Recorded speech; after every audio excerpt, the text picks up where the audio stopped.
আসসালামু আলাইকুম রহমতুল্লাহ। আমি মোহাম্মদ ইয়াসিন আরাফাত, ঠাকুরগাঁও জেলা পীরগঞ্জ উপজেলায় আমার বাসা। আমি কোডারল্যান্ড আইটি ইনস্টিটিউট থেকে ফ্রিল্যান্সিং শিখেছি এবং আলহামদুলিল্লাহ শেখার কিছুদিন পরেই আমি লোকাল মার্কেট প্লেস থেকে কাজ পাওয়া শুরু করেছি।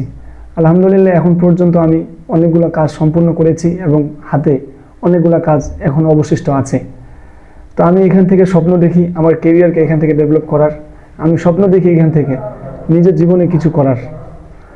এই সমস্ত আমার স্বপ্নের পিছনে যিনি প্রধান কারিগর হিসেবে কাজ করেন, আমাকে সার্বিক দিক নির্দেশনা সহযোগিতা করে যিনি আমাকে এই পর্যন্ত নিয়ে আসছেন, আমাদের ইনস্টিটিউটের সম্মানিত প্রশিক্ষক জনাব মোহাম্মদ আরিফুল ইসলাম স্যার। আমি স্যারের দীর্ঘায়ু কামনা করি এবং সবাই আমার জন্য দোয়া করবেন, আমি যেন আমার স্বপ্নকে এখানে বাস্তবায়ন করতে পারি এবং একদম সফল ফ্রিল্যান্সার হিসাবে আমি মার্কেট প্লেসে আমার জীবনকে গোছাইতে পারি। সবাই আমার জন্য দোয়া করবেন। আসসালামু আলাইকুম ওয়া রাহমাতুল্লাহ।